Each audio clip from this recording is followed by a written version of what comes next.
네, 9주차 1차 시 수업을 시작하도록 하겠습니다. 저번 시간에 이어서 이번에도 이제 가업지시서의 마지막 부분을 좀 살펴보실 건데요. 이번 이제 남은 내용은 저번 마지막 시간에 설명드렸듯이 평가 산정 방법, 그리고 이제 평가 배점표, 뭐 그 다음에 이제 첨부 양식, 뭐 이런 내용들이 남아 있습니다. 그러면 바로 시작하도록 하겠습니다. 위탁 사업자 선정에 대한 내용입니다. 위탁 사업자 선정 개요인데요. 먼저 계약의 방법에 대해서 언급이 되어 있습니다. 협상에 의한 계약이라고 되어 있고요. 지방자치단체를 당사자로 하는 계약에 관한 법률 시행령 제43조에 의거해서 진행을 한다라고 되어 있습니다. 지방자치단체 입찰 시 낙찰자 결정 기준에 따르고 조달청 협상에 의한 계약 제안서 평가 세부 기준에 따른다고 되어 있습니다. 부산광역시 교육청 협상에 의한 계약 제안서 평가위원회 설치 및 운영 규칙을 따른다고 되어 있고요. 이건 이제 관련된 규정에 대한 언급을 한번 하는 부분입니다. 제한 응모 자격인데 이거 공고서에도 아마 나왔을 겁니다. 그래서 뭐 중복돼서 나올 수 있다고 제가 말씀을 드렸고요. 지방자치단체를 당사자로 하는 계약에 관한 법률 시행령 제13조 및 같은 법 시행규칙 제14조의 자격 요건을 구비하고 지방자치단체를 당사자로 하는 계약에 관한 법률 시행령 제92조에 해당하지 않는 업체라고 합니다. 그리고 중소기업 제품 구매 촉진 및 판로 지원에 관한 법률 제8조에 따른 중소기업자로서 중소기업 범위 및 확인에 관한 규정에 따라 발급된 중소기업 확인서 및 같은 법 제9조 및 시행령 제10조의 규정에 의한 전시부스 설치 서비스와 전시기획 대행 서비스 직접 생산 증명서를 모두 보유한 업체라고 되어 있습니다. 여기서 보시면은 이제 중소기업 확인서가 있는 업체여야 된다라고 나와 있고요. 그리고 직접 생산 증명서는 전시부스 설치 서비스와 전시회 기획 대행 서비스 두 가지의 라이센스를 가지고 있는 팀 또는 이제 회사, 왜냐하면 이게 공동 수급이 가능하기 때문에 이렇게 이제 신청이 가능하다라고 되어 있습니다. 분담 이행 방식에 의한 공동 계약이 가능하며 최대 2개까지 가능하다라고 되어 있고요. 대표자는 전시회 기획 및 대행 서비스로 등록한 업체로 하여야 된다라고 나와 있습니다. 이 부분도 입찰 공고문에 나와 있어서 그때 그래서 저희가 대표사가 되고 그 다음에 이제 그 공동수급사가 이제 그 전시 기획을 하는 업체가 된다라고 말씀을 드렸었고요.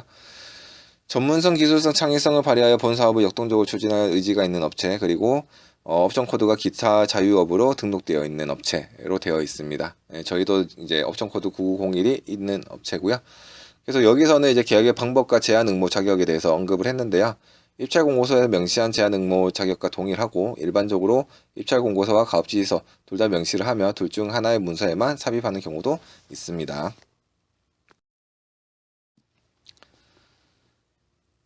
네, 그리고 사업자 선정 절차에 대해서 간단한 도식표가 나와 있는데요. 뭐 제가 설명했던 거랑 비슷하죠. 입찰 공고를 올리고 제안서 접수를 받고 제안서 심사를 한 뒤에 우선 협상 기간 순위를 선정을 합니다. 그리고 뭐 1순위부터 협상을 실시하고 사업자 선정 및 계약을 체결한다라는 내용으로 나와 있고요. 그리고 위탁 사업자 선정 배점표입니다. 그래서 제가 정량적 평가, 정성적 평가, 가격 평가 일전에 말씀을 한번 드렸었는데요. 정량적 평가는 여기서 총 20점 만점으로 되어 있고 정성적 평가는 60점, 입찰 가격은 20점 이렇게 되어 있습니다. 정량은 뭐 저번에도 말씀을 드렸지만 회사에 있는 그 회사 점수라고 말씀을 드렸고 정성적 평가는 제안서의 점수라고 말씀을 드렸습니다. 뒤에 보면 또 세부적인 내용이 있는데요. 먼저 보시게 되면은 전담 기획 인력 규모에서 이제 6점 배점이 되어 있고요. 수행 경험 실적이 6점으로 되어 있습니다. 경영 상태 6점으로 되어 있고요. 신인도는 2점 해서 총 20점 되어 있습니다. 정성적 평가도 이제 행사 기획 능력 15점, 제안 실행 능력 20점, 자료 제작 능력 15점, 안전관리 재난 관리 등 비상대책 수립 10점 이렇게 되어 있고요. 그리고 가격 평가는 20점에서 이제 입찰 가격 평점 산식으로 되어 있습니다. 사실 가격 평가에서 점수는 우리도 어떻게 나오는지 잘 몰라요. 그렇기 때문에 우선은 낮은 금액을 썼을 때 조금 가산점을 그 점수가 높다. 뭐 이 기준은 변동이 없는데 그 낮은 가격도 어느 일정선의 금액 밑으로 내려가면 아예 그 협상 대상자에서 제외가 됩니다. 뭐 일단 이렇게 총 100점 만점에 어떻게 점수가 나눠져 있는지 이 페이지에서 설명을 하고 있습니다. 그리고 제안서 평가 방법에 대해서 나와 있는데요. 제안서 평가위원회 구성, 선정 등 제안서 평가의 제반 사항은 부산지방조달청에 위임을 한다라고 나와 있습니다. 뭐 이 방법은 뭐냐면 요 평가하는 이제 심사위원 이거는 이제 발주처에서 관리하지 않고 조달청에서 알아서 다 진행을 한다라고 되어 있고요. 제안서 평가는 정량적 평가 20점은 계약 담당자가 심사 기준에 따라 평가를 한다고 하고요. 여기서 말하는 계약 담당자는 아마 발주처의 담당자인 것 같습니다. 그렇기 때문에 이거는 뭐 이제 조달청의 위임도 가능하나 여기서는 이제 그 교육청에서 진행한다라는 내용인 것 같고요. 정성적 평가 60점은 평가위원회에서 항목별 평가 요소에 따라서 평가위원별로 평가를 하며 평가위원회 평가 점수를 합산하여 평균점으로 산정을 한다. 뭐 예를 들면 평가위원 7명이 있으면 7명이 이제 60점 만점에서 몇 점을 줬는지 다 합친 다음에 평균을 낸다. 뭐 이렇게 보시면 되고요.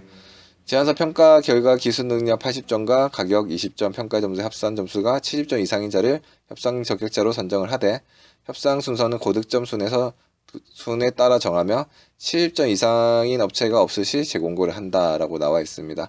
뭐 쉽게 얘기하면은 70점 밑으로 나온 업체는 아예 그냥 탈락이라고 보시면 되고요. 전부가 다 70점 밑으로 나왔다. 그러면 이제 다시 재공고를 올리겠다. 이 얘기입니다. 종합 점수가 동일한 업체가 2인 이상일 경우에는 기술 능력 평가 점수가 높은 업체를 선순위자로 하고 기술 능력 평가 점수도 동일한 경우에는 추첨으로 정한다라고 되어 있습니다. 그러니까는 뭐 똑같은 점수가 두 개 업체가 나왔다 하면은 이제 가격보다는 이제 뭐 정량 정성 요 점수가 높은 업체를 우선순위로 하고 뭐 이것까지 다 동일하다 이러면 그냥 뭐 추첨을 한다 뭐 이 얘기고요. 협상 및 계약입니다. 우선 협상자와 협상이 이루어지면 차순위 협상 대상자는 협상을 할 필요가 없겠죠. 이게 생략이 된다 이 말이고요. 우선 협상 대상자와 협상이 결렬되면 동일한 기준과 절차에 따라서 차순위 협상 대상자 순으로 협상을 실시한다 라고 되어 있습니다. 근데 행사 용역을 하는 경우에는 사실 1순위에서 협상이 안 되는 경우가 거의 없어요. 왜냐면 그걸 하기 위해서 그렇게 고생을 했었는데 되고 나서 뭐 조건이 안 맞아가지고 안 하겠다 이런 경우는 저는 제 눈으로 한 번도 본 적이 없는 것 같습니다. 모든 협상 대상자와 협상이 결렬될 경우 재공고 입찰 또는 새로운 입찰에 붙일 수 있다라고 되어 있고요. 협상 범위는 협상 대상자로 선정된 모든 업체가 제안한 가업 내용, 이행 일정, 제시 가격 및 평가위원회에서 권유한 사항, 기타 부산광역시 교육청 요청 사항 등을 협상 대상으로 할 수 있으며 협상을 통해 그 내용 일부를 조정할 수 있다라고 되어 있습니다. 쉽게 얘기하면 협상을 통해서 제안했던 내용하고 조금 바뀐 상황에서 계약을 할 수 있다. 뭐 이 내용으로 보시면 되고요. 계약 담당자는 협상이 성립된 후 특별한 사유가 없는 한 10일 내에 계약을 체결해야 된다라고 되어 있습니다. 그래서 타 입찰권과 이 내용들 다 유사할 거예요. 뭐 여기만 특별한 내용은 없을 거고 그렇기 때문에 가업지시서를 많이 보다 보면은 그냥 그 내용이 그 내용이다. 그냥 한번 읽어보고 특이한 게 없으면 그냥 넘어가게 됩니다. 그리고 우선 협상 대상자를 선정한 뒤에 10일 내에 무조건 계약을 체결을 해야 되고 만약에 담당자가 10일 안에 계약을 체결하지 않으면은 뭐 사유서를 쓰던가 뭔가 이제 좀 그런 조치가 필요합니다. 근데 이 10일이라는 요 날짜는 이 가업 지시서에 명시된 날짜지 그 뭐 14일 될 수도 있고요. 이건 뭐 기간마다 기간 내규에 따라서 조금씩 달라진다 보시면 될 것 같습니다. 계약의 체결 및 이행에 관하여는 서면 통보한 협상 결과와 지방자치단체를 당사자로 하는 계약에 관한 법률 및 동법 시행령, 시행규칙과 이에 근거한 행정자치부의 예규에 따른다라고 되어 있는데요. 이 부분도 그냥 참고하시면 될 것 같고요. 제안서 작성 요령에 대해서 나와 있습니다.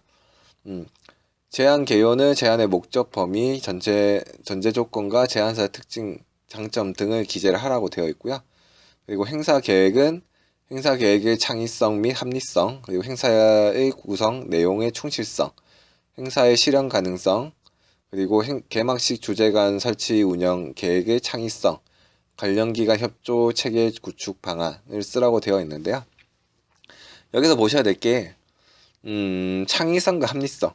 그러니까는 이 발주 기관에서 요구하는 게 실행 계획서를 요구하는 게 아니라 이제 제안서를 요구를 하는 거잖아요. 그러면은 이제 있는 거를 이렇게 하겠습니다. 되게 평이한 내용은 아무래도 주목을 못 받겠죠. 그래도 뭔가 그 내용을 가지고 참신하게 이 대행사가 뭔가 그 오는 대상과 발주처의 목적을 달성하기 위해 이제 좀 뭔가 이제 제시한 내용이 많게끔 이렇게 좀 쓰는 게 키포인트라고 보실 수가 있고요. 그리고 행사 실행 계획에는 이제 행사 운영 계획 및 인력 구성, 운영 계획을 넣어야 되고, 주제관 및 부스 설치 방안, 그리고 행사장별 세부 배치 및 동선 계획, 행사장 정리 계획, 관람객 편의 제공과 행사장 관리 및 진행 계획을 넣어야 된다라고 나와 있습니다. 앞서 해야 된다라고 하는 게 다 들어가 있는데요. 지금 그 표가 왜 중요하냐면 제안서를 이 순서대로 써라라고 가이드를 주는 겁니다. 그래서 저희가 제안서 목차가 이제 제안 계획, 행사 계획, 행사 실행 계획, 자료 제작 계획, 안전 관리 계획, 비상계획 수립 요 순서대로 이제 나열을 해라라고 나와 있는 거고요. 자료 제작 계획에는 주제감 및 부스 제작 기획, 시안까지 포함해서 이미지화 시켜라, 이 내용이고요. 대익 상담 캠프 콘텐츠 계획, 그리고 리플릿 및 배너 등 홍보 자료의 디자인 및 내용의 충실성을 본다라고 되어 있습니다. 그리고 안전관리 매뉴얼 및 관련자 교육 계획, 그리고 비상 상황 대비 재난 대응방 운영 계획 및 대처 방안, 재난 관리 기관과의 협조 체계 구축, 이 내용을 가지고 안전관리, 비상대책 수립을 본다라고 되어 있고요. 그래서 이 목차마다 이 내용들이 다 들어가 있어야 된다라고 명시를 하고, 저희 대행사도 이걸 보고 페이지를 어떻게 만들지를 구상을 하고 제안서 작업에 들어가도록 합니다. 다음으로 제안서 작성 지침으로 나와 있습니다. 권고사항은 최대한 여기 따라달라라는 내용으로 보시면 되고요. 그러면 그냥 맞춰야죠. 제안서 규격은 A4 규격으로 100페이지 이내에 작성을 하라고 되어 있고요. 그래서 페이지가 100페이지 넘어가도 상관은 없지만 최대한 100페이지 안에 맞춰라고 나와 있습니다. 본 제안 요청서에 명기된 바에 따라 작성을 하고, 본 용역을 수주하고자 하는 제안업체는 행사 관련 일반 사항보다는 본 사업을 실제로 추진하는 세부 방안 위주로 작성을 하라고 되어 있습니다. 그래서 세부적으로 어떻게 할지, 두리뭉실한 거 말고 좀 구체적으로 써라, 이 말인 것 같고요. 제안서는 PDF 파일로 제출을 해야 하며, 제안서 목차에 준해 기재하되 별도 사항은 추가 기재가 가능하다라고 되어 있습니다. 제출 안내까지 같이 보고 설명을 드릴게요. 제출 안내는 이제 입찰 공고문에 있었던 내용에 따라서 다 따라 달라고 하는데요. 제출 기한 및 일정, 제출 방법, 제출처. 여러분들 기억나실지 모르겠지만 입찰 공고서에서는 이제 전자로 제출을 하라고 나와 있었습니다. 기억하시죠? 그래서 이제 PDF 파일로 제출을 전자로 해라라고 되어 있습니다. 그리고 문의사항은 행사 여기 가업 지시서 내에 궁금한 내용은 조달청에서 안내가 힘드니 발주처인 부산광역시 교육청 중등교육과 장학사 정소양 장학사님한테 전화를 해서 물어봐라라고 담당자 연락처를 명시를 해놨고요. 공고서 및 계약 관련해서는 이제 부산지방조달청에 문의를 해라. 왜냐면 시스템적인 부분이고 이제 서류에 이제 필요 여부 이런 부분이기 때문에 이거는 이제 조달청에서 이제 답변을 주겠다, 이런 내용입니다. 제출 서류입니다.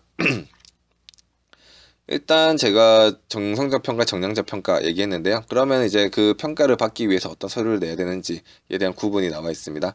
정성 제안서는 말 그대로 제안서라고 했죠. 그래서 회사 소개서라고 해서 여기 서식 1번 되어 있는 뒤에 보면은 서식 1번이라고 첨부 서류가 있는데, 그 서식으로 만든 회사 소개서가 제안서 앞에 들어가야 되고, 그 뒤에 이제 제안서가 들어오면 된다라고 되어 있습니다.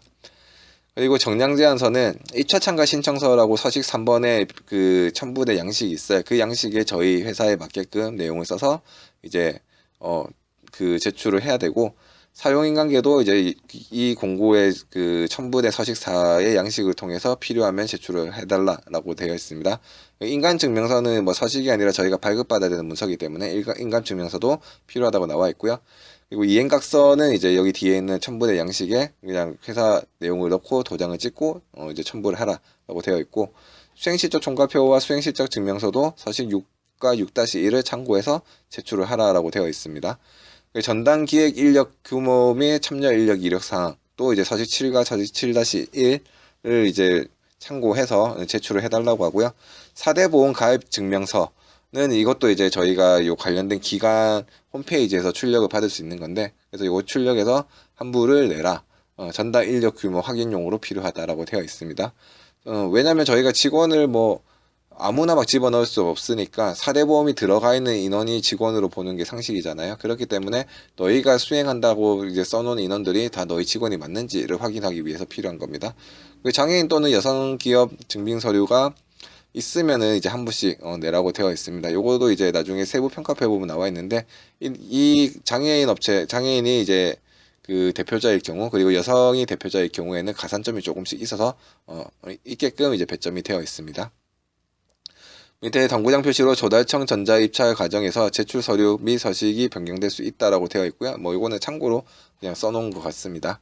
그래서 보시면은 제안서 위에 있는 제안서 작성 지침에서는 제안서 출력 용지 크기, 페이지 수, 제본 방법 등이 기재가 되어 있고요. 본 용역은 온라인 제출에 PDF 파일로 제출 안내를 한다라고 아까 설명을 드렸습니다. 제안서 제출 안내에서는 입찰 공고문에 기재되어 있는 내용으로 진행을 하고, 정성정량 제안서별 첨부 서류가 뭐가 있는지 안내를 해주는 내용입니다.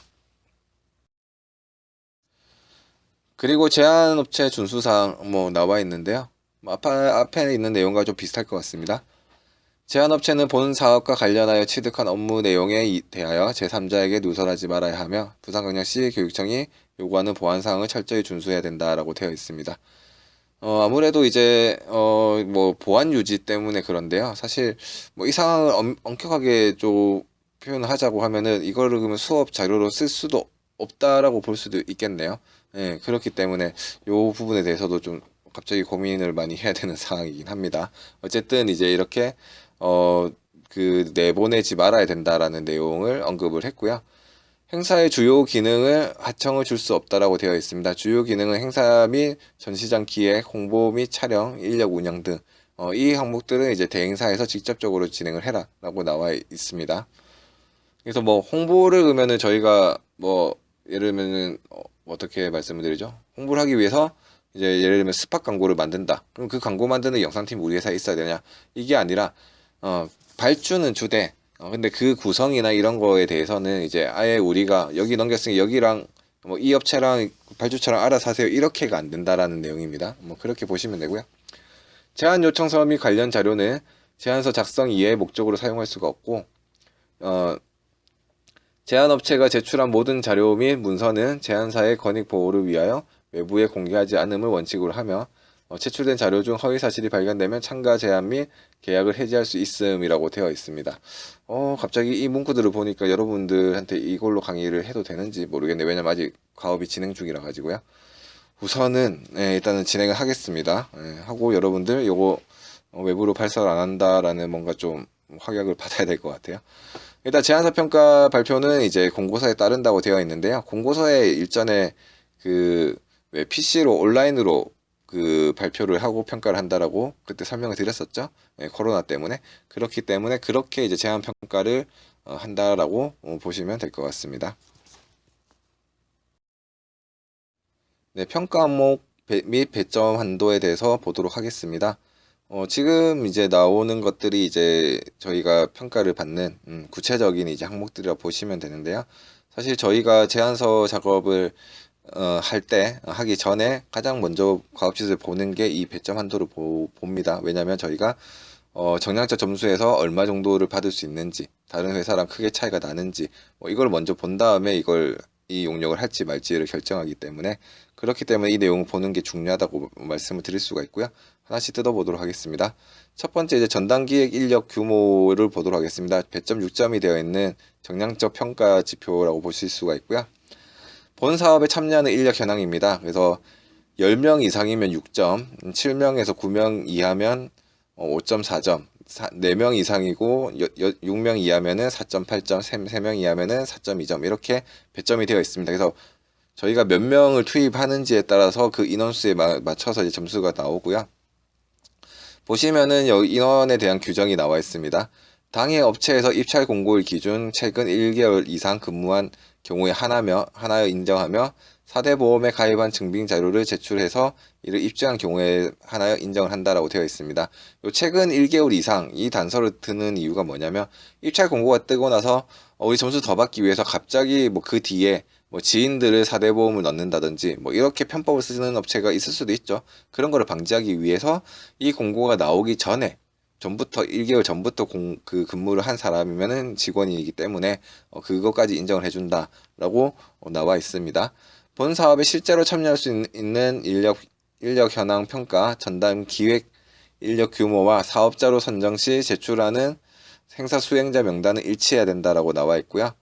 공동수급체의 경우에는 구성원별 해당 점수의 지분을 곱한 후 그 점수들을 합산하여 최종 평가하고 평가 결과 소수점 이하의 숫자가 있는 경우에는 소수점 5자리째까지 반올림을 한다라고 되어 있습니다. 쉽게 말씀드리면 저희가 A사고 저희랑 같이 하는 부경전시 디자인이 B사라고 가정을 할게요. 저희는 10명 이상이 투입이 됩니다. 그럼 6점이죠. 그리고 부경전시 디자인은 3명이 있습니다. 3명이면은 4.2점이죠. 근데 이제 이 지분율에 따라서 점수가 달라지겠죠. 저희가 이 항목에서만 비춰봤을 때 저희가 이제 그 지분율이 높으면은 점수가 좀 더 높을 것이고 B사의 점수가 높으면은 저희가 전체적인 점수가 더 내려가겠죠. 그래서 저희가 점수를 잘 받기 위해서 지분율을 90대 10으로 해서 실제로 제출을 했습니다. 그래서 뭐 저희 6점 곱하기 90%니까는 0.9 하면 저희 점수가 5.4로 나올 거고요. 그리고 B사는 4.2 곱하기 10 하면은 0.4점이 0.42가 나오겠죠. 그 두 개를 더하면은 5.82가 나옵니다. 5.82가 나옵니다. 그러면 이제 여기에서는 저희가 5.82가 되는 겁니다. 뭐 이건 처음이라서 제가 언급을 했는데 다음에 저희가 제출했던 서류를 설명드릴 때 우리의 점수가 어떻게 나왔는지 말씀을 드릴 수 있습니다. 이렇게 이제 공동수급일 경우에는 본 용역에서는 이렇게 계산을 한다라는 내용이 계속 언급이 되기 때문에 요거는 한 번만 설명하고 넘어갈게요. 그렇게 해서 이제 저희는 이제 점수를 얼마를 받을지를 확인할 수 있습니다. 그래서 뭐 옆에 그 왼쪽에 있는 설명을 보시면 제안사 내부 직원의 인원수에 따라서 점수가 결정되고 참여 인력 확인을 위해서 4대 보험 가입자 명부를 첨부를 해서 이제 확인을 시킵니다. 공동수급 시 각 회사의 점수의 분할 이행 비율을 곱하여 이제 합산해서 계산을 하고요. 이거는 이제 이 공고에는 그렇지만 다른 공고에는 또 다른 계산법이 나올 수도 있습니다. 참고하시면 되고요. 다음으로 수행 경험 실적으로 가보겠습니다. 이것도 6점인데요.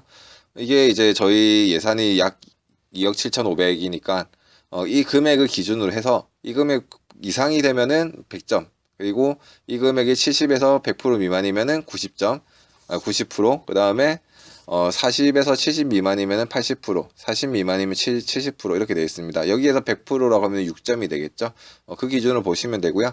가업지시서에 기재된 조건을 만족하는 제안사 수행 실적을 그 행사 발주 기간에 확인을 받고 제출을 합니다. 실적 합산 금액에 따라 점수가 차등 몇 점 된다라고 보시면 되고요. 뒤에 가면은 이제 그 관련된 뭐 내용들이 나올 건데 이어서 설명 계속 드리도록 하겠습니다. 앞서는 이제 그 평가되는 이제 요율이 나왔고요. 거기에 대한 설명입니다. 해당 사업 규모 대비 입찰 공고의 기준 최근 3년간 사업 수행 실적을 기준으로 합산해서 적용한다고 되어 있고요.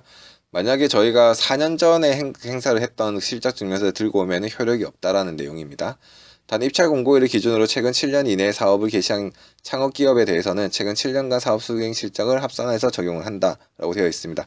이건 뭐냐면 뭐 일전에 제가 뭐 살짝 말씀을 드렸던 것 같기도 한데 이렇게 되면 이제 신생업체들은 3년이라는 시간이 없을 수도 있고 아니면 3년 동안 저희 같이 이제 자리를 잡은 회사에 비해서 행사를 많이 못하고 금액대가 높은 걸 많이 못했을 수도 있어요. 그렇기 때문에 신생업체들은 계속 지속적으로 이거는 되게 좀 유리천정처럼 이게 갭이 더 크다라고 계속 이제 좀 어필을 하기 때문에 호소를 하기 때문에 이러한 이제 단서를 달고 이제 신생이기 때문에 이 정도의 배려까지는 적용을 하겠다라고 나와 있는 겁니다. 그래서 사업을 개시하고 나서 회사 설립 후 이제 7년이 안 됐으면은 7년 안에 것까지 모두 다 인정을 해주겠다라는 조항이고요.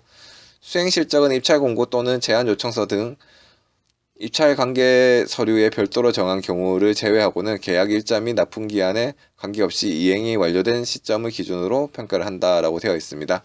다른 입찰 용역과는 예를 들면은 뭐 5천만 원 이상만 인정을 한다, 뭐 1억 이상만 인정을 한다 이런 금액대라든지 아니면 이게 교육 행사니까는 뭐 교육 관련된 행사, 그건 뒤에 나올 겁니다. 뭐 그렇게 제약을 거는 경우도 있습니다. 근데 하지만 여기서는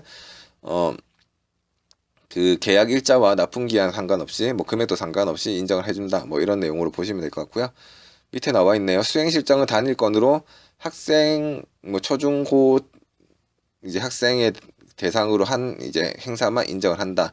그리고 교육 관련된 행사만 인정을 하고 행사 수행 실적으로 실적 증명서를 제출하고 이를 입증한 경우에 한해서만 인정을 한다라고 되어 있습니다. 그리고 가로로 민간기업 실적일 경우에는 세금계산서, 계약서, 사본을 첨부해야 된다라고 되어 있고요. 필요한 경우에는 학생 대상 교육 관련을 증명할 수 있는 추가 서류를 제출을 해야 된다라고 되어 있습니다. 그래서 이거는 다시 한번 설명을 드리면 교육 행사이기 때문에 교육 관련된 실적만 인정을 해주겠다라는 내용입니다. 예를 들면 우리가 뭐 기계대전이라는 행사를 했다라고 가정을 합시다. 그러면 이건 학생과 전혀 무관하기 때문에 본 용역에 대한 수행 실적으로 인정하지 않는다라고 내용이 나온 거고요. 그리고 저희는 이제 행사 기획이다 보니까 대부분의 발주처들이 뭐 기관들이 많겠죠. 하지만 기업들이 있을 수도 있습니다. 특히 같이 이제 저희랑 같이 공동수고로 들어가는 이제 그 부스 설치 업체는 저희 같은 회사한테 일을 받지 발주처한테 일을 받는 경우가 드물어요. 그러면 이제 그쪽은 민간 실적이라고 규정이 되어 있겠죠. 민간 실적은 정부기관이 아닌 민간 업체, 기업에서 이제 실적을 받는 경우인데 이럴 경우에는 이제 당연히 나라 장터를 통해서 이제 실적 증명서 온라인은 안 나올 거고요. 그러면 직접 가서 도장을 받아야 되는데 그 도장받은 실적 증명서와 함께 그때 이제 그 돈을 받기 위해서 발행을 했던 세금 계산서까지 같이 첨부를 해야지 인정을 해주겠다라고 명시를 하고 있습니다. 이건 왜 그러냐면 예를 들면은 내가 뭐 부경 전시 디자인하고 같이 들어가기 위해 또는 부경 전시 디자인이랑 친해서 이런 입찰권이 있는데 실적 증명서 한 적은 없지만 실적 증명서에 도장 좀 찍어주세요 해서 그냥 뭐 도장 알아서 찍어줄게요 이렇게 하는 건 크게 어렵진 않죠. 그렇게 이제 허위의 실적 증명서가 나올 수도 있을까봐 어차피 그때 계약을 했다고 하면은 그때 발행을 했던 그 계산서 또는 이제 계약서가 있을 거니까 그것까지 첨부를 해야지 인정을 해주겠다라는 취지에서 포함이 된 내용입니다. 그리고 밑에 이제 뭐 계산법은 앞에 나왔던 거랑 동일하기 때문에 생략을 하도록 하겠습니다. 그리고 다음은 이제 경영 상태에 대한 점수입니다. 경영 상태는 이제 저희가 기업들은 기업 신용 평가 등급을 매년 받는데요. 사실 이게 없으면 입찰이 들어갈 수 있는 게 거의 없습니다. 무조건 요구한 상태라서 있는데 그렇기 때문에 이 기업 신용 평가 등급에 따라서 배점을 하겠다라고 나와 있습니다. 그래서 뭐 보시면 AAA가 가장 높다고 보시면 되고요. 그럼 CCC 플러스가 뭐 최하 등급이라고 뭐 보시면 되는데 그 등급 안에 이제 이렇게 많은 이제 알파벳과 뭐 플러스 마이너스 0 뭐 요걸로 이제 구분을 짓고 있습니다. 밑에 보시면은 뭐 신용 정보의 이용 및 보호에 관한 법률에 따라서 자본시장과 금융투자업에 관한 법률에 따라서 뭐 조까지는 안 읽을게요. 영위하는 신용정보회사 또는 신용평가사가 입찰 공고일 이전에 평가하고 유효기간 내에 있는 회사채 기업 언급, 기업 어음 그리고 기업 신용평가 등급 을 국가종합전자조달 시스템에 조회된 신용평가 등급으로 평가를 하되 가장 최근의 신용평가 등급으로 평가를 한다. 다만 가장 최근의 신용평가 등급이 다수일 수 있으며 그 결과가 서로 다른 경우에는 가장 낮은 등급으로 평가를 한다라고 되어 있는데요. 이거는 뭐 저희 업계 말고 전체적인 내용인데 쉽게 얘기하면은 신용평가 등급은 1년에 한 번씩 받게 돼 있습니다. 왜냐하면 유효기간이 1년밖에 안 되기 때문에 그러면 받을 때마다 이제 연이 바뀌기 때문에 저희 회사의 이제 뭐 그 재무제표가 계속 바뀌겠죠. 그 재무제표에 따라서 이제 좀 실적이 좋고 뭔가 기반이 탄탄해지면은 조금 더 올라가고 아니면 좀 안 좋아지면 또 내려가고 뭐 그런 식으로 계산을 한다고 보시면 됩니다. 그래서 이 신용평가 등급은 뭐 저희 회사가 저희 걸 매기는 게 아니라 이걸 매기는 기관들이 있어요. 뭐 여러 가지가 있는데 뭐 하여튼 뭐 거기서 이제 받은 걸로 이제 저희가 이제 출력을 해서 첨부를 하면 이제 그걸 보고 평가를 하는 시스템으로 이해하시면 될 것 같습니다. 그리고 신용평가 등급에 관련된 내용들이 뭐 쭉쭉쭉 있는데요. 뭐 이거는 사실 뭐 설명을 굳이 많이 할 필요는 없을 것 같아요. 예. 그래서 이거는 그냥 여러분들이 한번 읽어보시고 넘어가도록 하겠습니다. 물론 이제 계산법도 앞서와 동일하게끔 계산을 할 수 있습니다. 그리고 신인도 부분인데요. 예, 신인도는 이제 2점으로 배점이 되어 있습니다. 앞서 말씀드렸듯이 대표자가 장애인이거나 여성 기업이 경우에는 이제 가점이 각각 이제 0.3점씩 더 된다라고 볼 수 있는데요. 뭐 예를 들면 대표자가 여성인데 장애인 기업이다. 이러면은 이제 2점 만점을 받는 거고요. 뭐 만약에 대표자가 장애인 기업이다. 그러면 1.7점, 여성 기업이다. 그러면 1.7점. 만약에 그 둘 다 해당이 없다. 그러면 1.4점을 받는다라고 보시면 됩니다. 그래서 이 부분은 이제 뭐 앞서 말씀드렸듯이 약소기업의 배려인 정책으로 이제 진행을 하는 경우고요. 뭐 이 멘트가 있는 입찰도 있고 없는 입찰도 있습니다. 그리고 참고로 앞서도 말씀드렸지만 장애인 기업과 여성 기업은 수의 계약으로 진행을 할 경우에도 최대 5천만 원까지는 수의 계약이 가능한 조항이 있다라는 거. 뭐 그렇기 때문에 어떻게 보면은 여성을 대표로 앉혀놓고 이제 일을 하게 되면은 좀 더 편하게 뭐 다양한 일을 많이 할 수 있겠죠. 뭐 그런 이제 뭐 제도적인 부분이니까 누구는 수혜를 보면 누구는 이제 또 페널티를 보는 뭐 그런 시소 같은 뭐 내용이기 때문에 뭐 사실 말들은 많습니다. 뭐 하여튼 뭐 이렇게 이제 뭐 평가를 해준다라는 내용도 추가로 기재가 되어 있습니다. 네, 다음으로 정성적 평가의 배점이 나와 있습니다. 총 60점이라고 앞에 말씀드렸고요. 어떤 항목으로 어떤 배점이 되어 있는지 보도록 하겠습니다. 먼저 15점으로 구성되어 있는 행사 기획 능력에 대한 세부 배점이 행사 계획의 창의성 및 합리성 5점, 그리고 제안 요청서와의 부합성, 종합 추진 일정의 합리성 5점, 행사 운영의 전문성 및 실현 가능성 5점, 이렇게 균등 분배가 되어 있고요. 제안 실행 능력은 행사 운영 및 전문 인력 구성 계획 5점, 부스 및 주제간별 설치 운영의 적정성 5점, 행사장 공간 활용성 및 연출의 독창성 5점, 홍보 및 출판 계획의 적정성 5점, 자료 제작 능력도 15점 중에 부스 제작 디자인 독창성 5점, 행사 콘텐츠의 독창성 5점, 디자인 및 자료 내용의 충실성 5점, 안전관리, 재난관리 등 비상대책 수립도 10점 만점에 이제 매뉴얼의 현실적 작성 및 관련자 교육계획 수립의 적정성 4점, 비상상황 대비 재난 대응반 운영 계획 및 대처 방안의 현장 작동성 3점, 재난관리 기획과 협조체제 구축에 대한 적정성 3점 이렇게 되어 있습니다. 그래서 사실 뭐 모든 부분을 다 중요하게 본다라고 보는 것 같은데요. 지금 보시면은 배점이 다 균등 분배가 되어 있습니다. 이거 입찰마다 조금 다른데요. 뭐 예를 들면 어떤 입찰은 출연진을 누구로 구성하는지가 중요해서 거기에 배점이 확 올라가 있고, 뭐 홍보나 이런 거는 좀 낮게 가 있고, 이렇게 항목별로 좀 중요하게 보는 거는 배점이 올라가 있고 낮게 되어 있고, 이런 부분들이 나와 있는 가업 지시들도 많고요. 근데 여기서는 이제 다 균등하게 보니까 전체적으로 밸런스를 잘 맞춰서 잘 써야 좋은 게, 전체적으로 좋은 게 좋은 거다라고 지금 평가가 되어 있습니다. 그래서 이거를 봤을 때는 그러면 저희가 전체적인 걸 다 잘 써야 된다라고 봐야 되고요. 만약에 배점이 좀 들쑥날쑥한 것들은 뭐 배점이 높은 거 위주로 이제 예산을 좀 줘서 힘을 주고, 배점이 낮은 거는 그냥 형식적으로 진행을 한다라고 계산해서 저희는 이제 좀 전략을 짜기도 합니다. 그리고 밑에 행사 기획 능력에 대해서 뭐 세부적인 내용들이 다 나와 있는데요. 뭐 이 부분들은 사실 뭐 읽기 시작하면은 여러분들이 너무 좀 길어지기 때문에 이거는 여러분들이 읽어가면서 아, 이 내용이 이러한 내용을 포함을 하고 있구나를 좀 이해를 해주셨으면 좋겠습니다. 예, 그래서 이제 뭐 행사 목적에 맞는 행사 컨셉 도출, 타행사 타사의 제한과 다른 색다른 공간 배치 필요, 행사의 까지 가업별 추진 일정을 제안을 해야 되고, 발주처에 데드라인을 제시하는 내용을 여유 있게 계획을 해야 된다라는 걸 이제 이 행사 기획 능력 세부 내용에서 저희는 발췌할 수 있습니다. 제안 실행 능력 20점에 관련된 세부적인 내용이 나와 있고요. 여기를 통해서 이 내용을 통해서 저희는 관람객 동선 및 공간, 투입 인력의 적정성을 판단을 하는 것을 도출할 수가 있습니다. 그리고 자료 제작 능력 15점에 대한 내용도 나와 있는데요.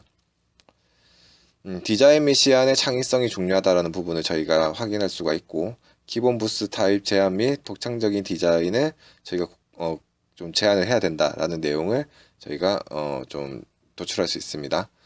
그리고 마지막으로 안전관리, 재난관리 등 비상대책 수립이 10점으로 되어 있는데요. 이 내용을 통해서 비상상황 시 대처 능력에 대한 평가를 여기서 좀 보고 있고, 타 항목에 비해 배점이 조금 낮으니까 예산을 많이 쓰지 않고 원활한 운영을 목표로 작성을 해도 되겠다라고 저희가 이제 좀 생각을 할 수가 있습니다. 그리고 그 뒤에 이제 별첨으로 들어가 있는 양식들은 사실 여러분들한테 뭐 설명을 하기가 조금 애매해서 여러분들 그냥 눈으로 한번 봐주시고 어떤 내용을 어떤 난에 쓰게끔 되어 있구나, 어떠한 내용이구나, 이거는 여러분들이 한번 어차피 제가 과제로 이 가업지 시설을 여러분들이 다운받아서 이제 저한테 보내주는 걸 시켰으니까 한번 보시면서 이해를 하시면 될 것 같고요. 여기까지가 이제 가업지 시설에 대한 내용을 저희 대행사가 어떻게 분석하는지에 대해서 설명을 드렸습니다. 뭐 보시면 알다시피 가업지 시설을 잘 분석을 해야지 그 발주처에서 원하는 니즈를 저희가 캐치를 할 수가 있고, 거기에 맞춰서 타 회사와 차별성이 있는 제안서를 만들어야지 저희가 될 확률이 높다라는 거 여러분들이 이해를 하셨으면 좋겠습니다. 그래서 이벤트 예산을 작성을 할 때 말 그대로 이제 무엇을 해야 될지에 대해서가 중요한데요. 그 내용을 이제 전부 다 가업지 시설을 보고 저희가 캐치를 해서 진행을 한다라고 이해를 하시면 되겠습니다. 이번 수업도 듣느라 굉장히 수고가 많으셨습니다.